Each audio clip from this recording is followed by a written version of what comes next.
Hey everybody, I'm Tim Mooney. If you're interested in creativity, theater, writing, playwriting, or even science fiction, you'll want to stick around to hear how you can finally get playwriting.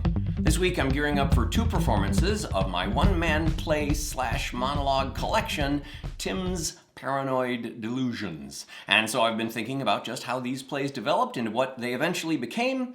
You can catch the show this Sunday and Monday, November 15th and 16th, 2020, 8 p.m. Central. And it's also available to perform for your school, theater, conference, or library via broadcast or hopefully soon in person. It's a little bit PG-13, so you might want to keep that in mind. Swing by my website at timmoneyrep.com to check our schedule.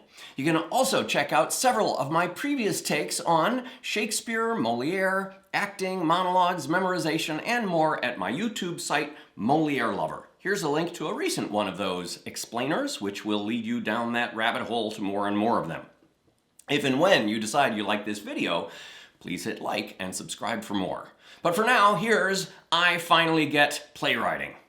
First of all, you should know that this is not a definitive way of writing plays or of developing your work. Everybody proceeds from a different premise, a different muse, a different collection of thoughts. How you do what you do is as distinct as a fingerprint, or at least it should be.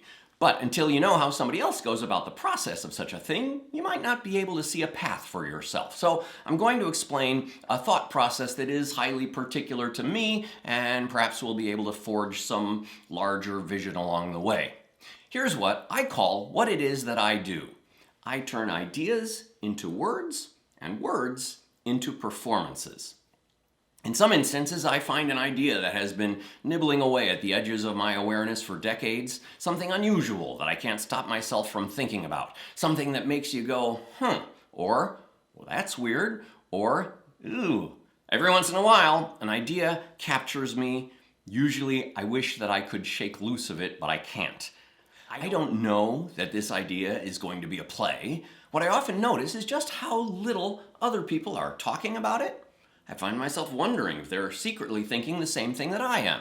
I wonder if they're as embarrassed about the thing as I might be, and wonder if it might well be a relief for them if somebody like me might actually speak that thing out loud. Perhaps the opportunity to laugh at that thing will have some cathartic effect. It can be refreshing to know that someone else thinks similar thoughts to yours deep down underneath. So, there is that thing. It's not a play, it's just a thing, a thought. At some point, that thought transforms into an idea. It might just be a starting place, an opening line, a character, or a phrase that sums up the idea.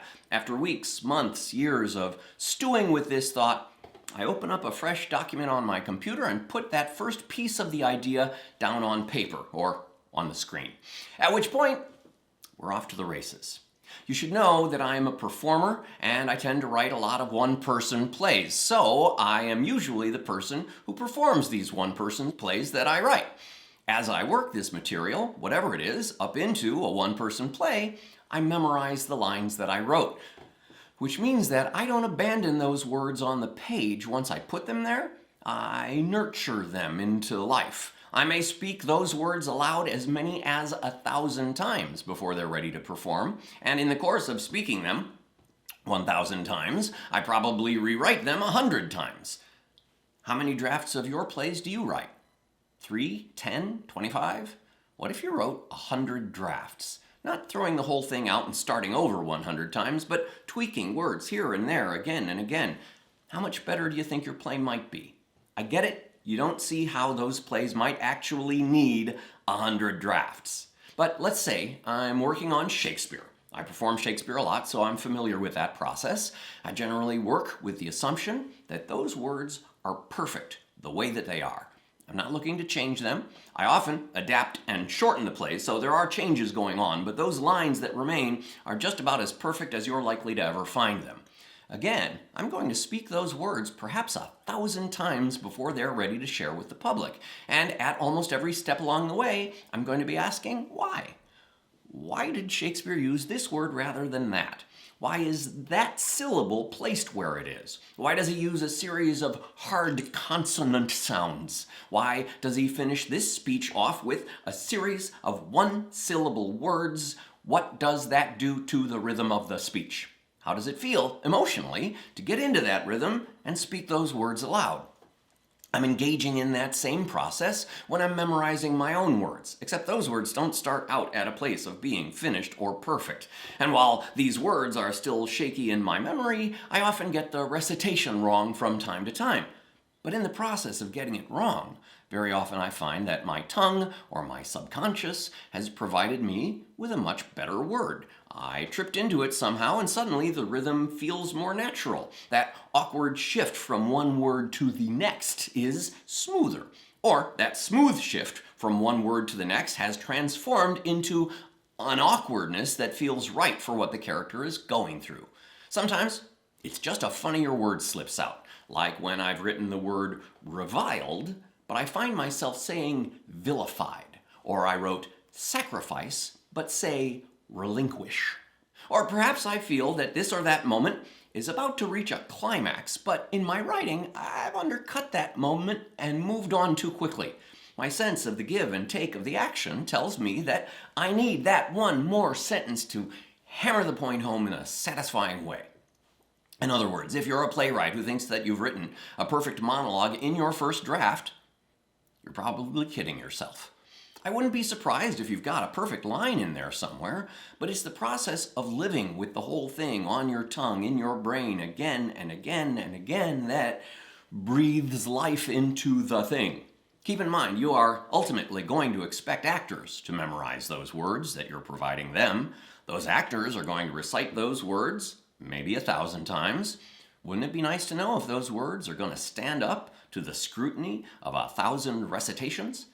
But let's go back to the idea. An idea is stuck in my head, and it may have given me a line, a title, a character, a thing to talk about, probably something weird, maybe something offensive. Almost certainly, it's a half-baked idea which does not spring onto the page all at once. It's your job to start the baking process, even though you do not know just what this thing may come out tasting like. The thing may also demand a certain amount of research. For months or years, it's been a nagging glimmer in the corner of your mind, and now you've decided to haul it out into the open. Well, now you've got to find out some stuff to know just why that thing has become the thing that it is. And that will probably mean looking stuff up. That can be the most fun part, at least for me.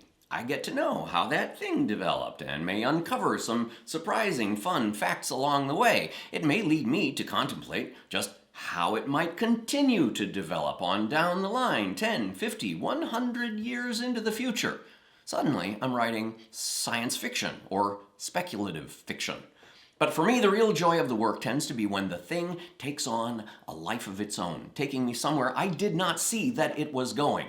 I've stumbled my way into a moment of creativity that I did not see coming, but which could only arise by putting myself into the process, asking, what happens next? I have to trust myself to be ready to respond to that light bulb moment when I find it. Inspiration may come to you, but it mostly comes after you have thrown yourself into something more or less blindly. Let me explain with an example from Tim's Paranoid Delusions. Electric Eye is a monologue generated from one of those things that I was a little embarrassed to think about. In Electric Eye, I was capturing a particular moment in time, somewhere between the late 1980s to the early 1990s, where a change was underway in public restroom facilities. If you're young, you probably don't even realize that this might have been startling, but somewhere in there, you walk into a bathroom and discover that there are no longer any handles for flushing the toilet or the urinal, but that rather there is an electric eye that will trigger the flushing of the device when you are finished using it. That moment was a rather disturbing one, and I can assume you can guess why. If you can't, come check out the show this Sunday and Monday, November 15th and 16th. And click like or subscribe while I'm thinking of it. So I wrote about the strangeness of that feeling, and I thought about how we had gotten to that moment in which an electric eye might find its way into a restroom. And I researched about how the first patent for the self-flushing toilet was applied for, And incidentally, how the lawyer who drew up that application eventually cheated the inventor out of the credit for his invention. Not a fact that comes up in the monologue, but fascinating nevertheless. And I got down on paper all of my thoughts about the awkwardness of this sudden innovation looking at me in the bathroom. In the course of getting this stuff down on paper, I discussed the launch of this invention and found this sentence spilling out from me. It is from that moment that I draw the decline of Western civilization. I only vaguely sensed why I wrote that line. Probably I thought it would get a laugh.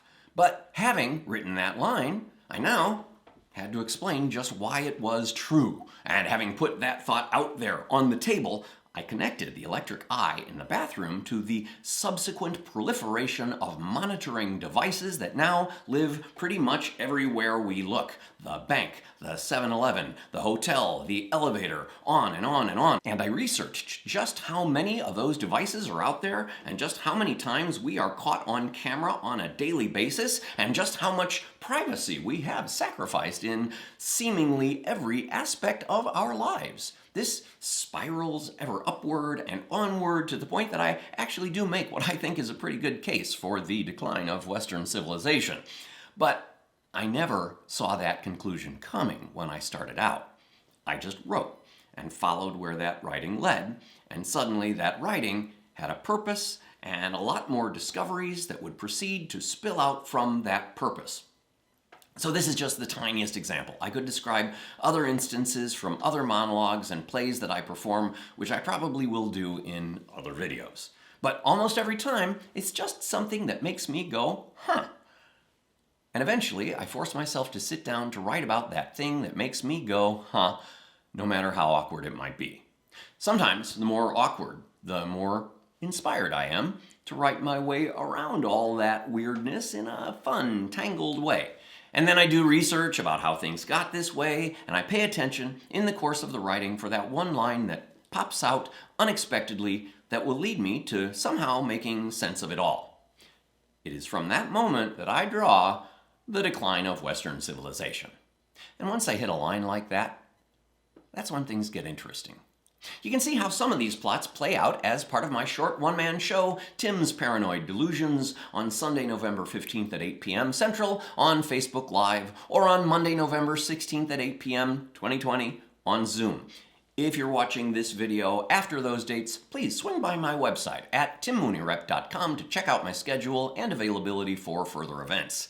Please hit like or subscribe if you feel like you've gotten something out of this. Tim's Paranoid Delusions is one of 10 one-man plays I'm performing in rotation. All of these shows are available to tour to your school, your theater, conference, or festival, either in person or virtually.